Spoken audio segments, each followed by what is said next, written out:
Buenas tardes, Nora. Bienvenida. Muchas gracias por acompañarme. Eh, bueno, te digo gracias porque de veras te hablé con mucha eh, impaciencia a lo mejor, porque es muy difícil encontrar a gente como ustedes, un neuropsicólogo que además quiera ayudar a un estudiante. Entonces, te agradezco muchísimo que estés aquí. No, muchas gracias a ti por considerarme. Aprecio mucho todo eso y pues la verdad me encanta mucho compartir toda la información que se pueda. Entonces, aquí con toda la disposición. ¿Tu Ujú. nombre completo cuál es? Yo soy Nora Morelos Gómez. Sí, muy bien. ¿Qué edad Ujú. tiene Nora? Tengo 28 años. ¿Cuál es su profesión? Soy neuropsicóloga clínica y también soy asesora de aprendizaje en una preparatoria. La entrevista que se va a hacer es con fines educativos. Yo soy Ujú. estudiante, me presento formalmente, mi nombre es Antonina Cepeda y soy estudiante de psicología en la UDMX, en la Universidad Digital del Estado de México. Esta actividad pues nos la piden para recaudar algunos datos sobre los trastornos neurológicos desde la perspectiva de un profesional como usted. Entonces, si me permite, comenzamos, si no tiene inconveniente.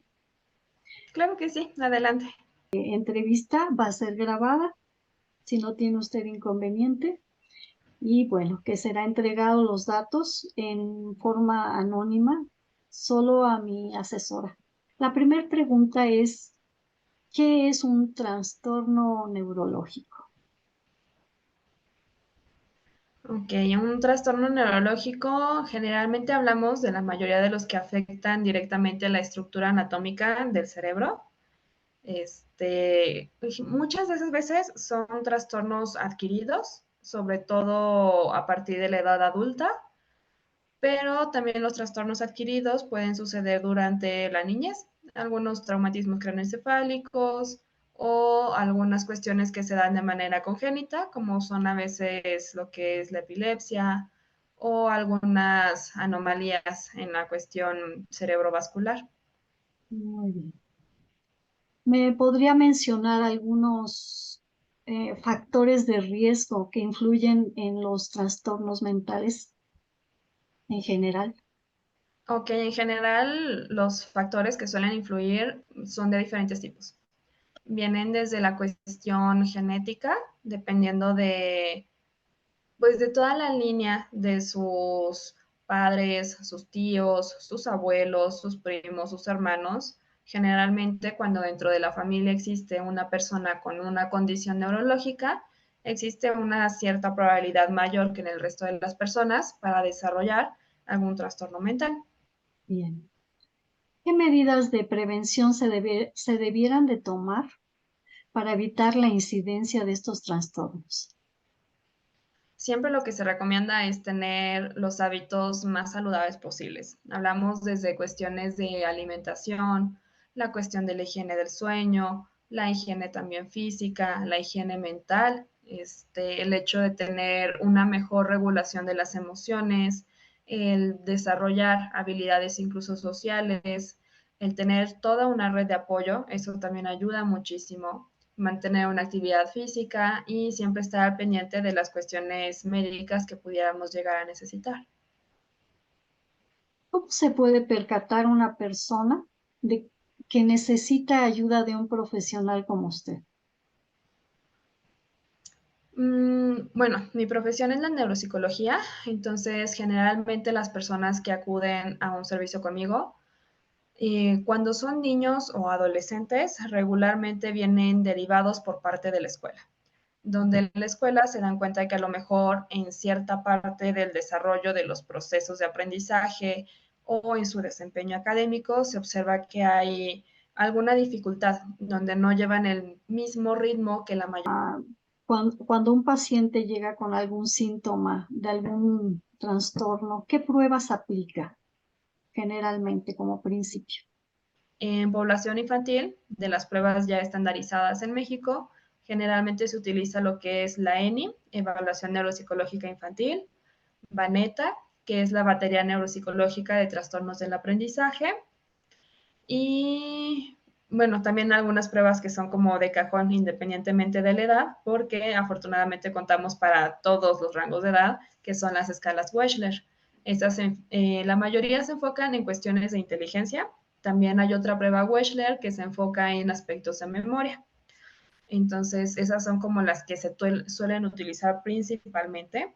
Ya para la población más hacia como adultos, llego a ocupar a veces para funciones ejecutivas lo que es la BANFE, batería neuropsicológica de funciones ejecutivas, también neuropsi, atención y memoria, también es otra prueba que ocupamos, el test de Barcelona, también porque abarca todos los procesos cognitivos y viene ya diferenciado por escolaridades. Entonces, ese también es un recurso muy importante que utilizamos.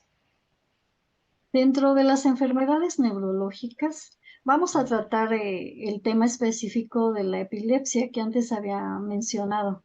¿Me podría dar alguna definición de lo que es la epilepsia? Ok, la epilepsia como tal se identifica por la recurrencia de las crisis convulsivas de una persona. Muchas veces se confunde entre lo que es una crisis convulsiva aislada, que se puede derivar de diferentes consecuencias, pero al hablar ya de una epilepsia, estamos hablando de una condición que ya ocurre de manera repetida y que muy posiblemente tiene una causa de trasfondo. Y se corrobora mediante diferentes estudios de diferente tipo, dependiendo el tipo de epilepsia, dependiendo el tipo de convulsión y dependiendo del equipo de especialistas que se encuentren en el proceso de diagnóstico y de tratamiento. ¿Qué tan frecuente es en la población este trastorno neurológico? Realmente es considerablemente frecuente. Ahorita no tengo en la mano el dato exacto, pero la verdad es que sí es muy frecuente. Realmente yo creo que, por ejemplo, en la preparatoria en la que trabajo, al menos hemos de tener en una población de, hablamos como 1,000 estudiantes, al menos que conozcamos, son al menos 2 estudiantes que lo tengan. Y sobre todo las secuelas que se observan en la vida diaria.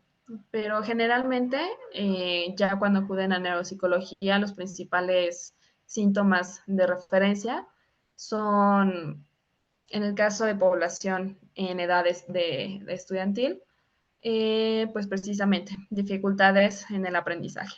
De repente por cuestiones de atención, por cuestiones de olvidos, por cuestiones de que a lo mejor tienen una dificultad para regular ciertos impulsos o ciertas conductas, ahí es donde sucede. También hay, es que sí, varía mucho el campo de la epilepsia porque hay muchísimas manifestaciones. Sí, es muy amplio, realmente.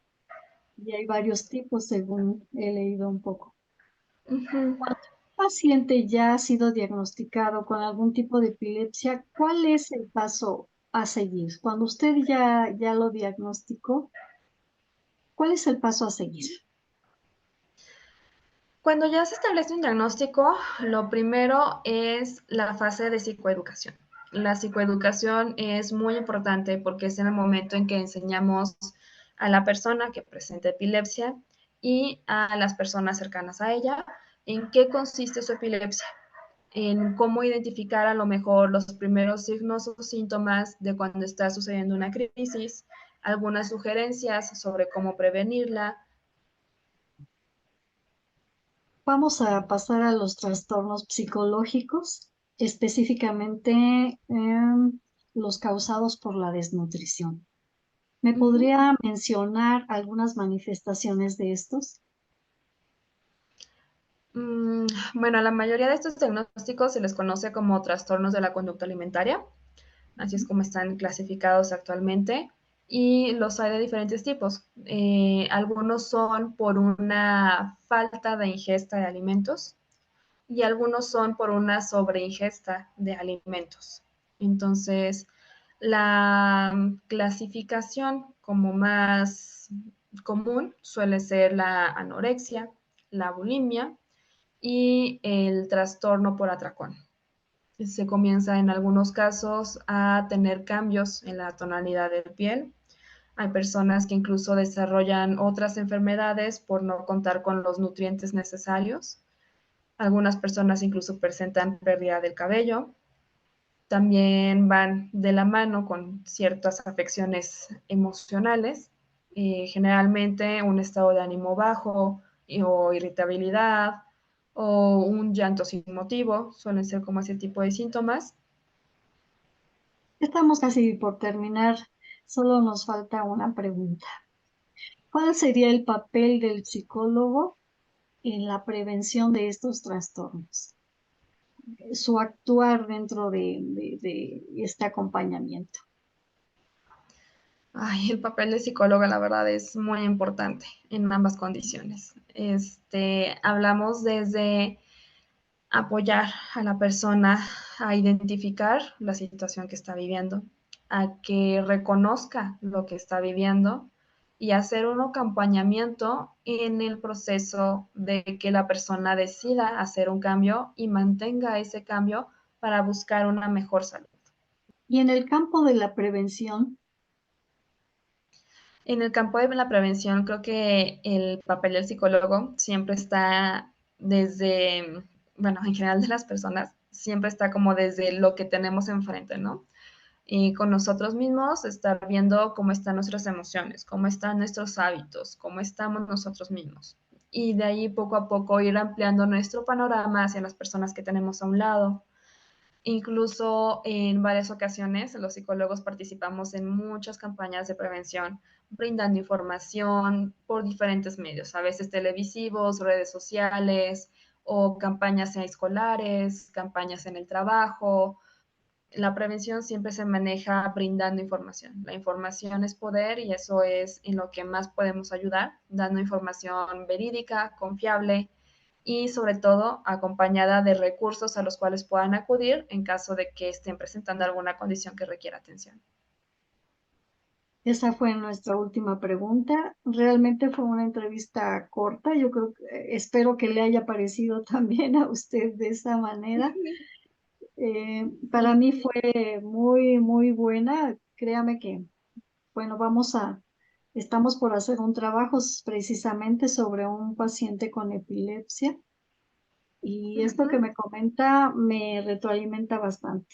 Yo le agradezco mucho su atención y su prestarse, ¿verdad? Su tiempo, que es tan valioso, porque sé que tienen siempre mucho trabajo. Le agradezco mucho su presencia. No, Gracias. al contrario. Muchas gracias por la invitación y pues cualquier cosa, aquí sigo a la orden.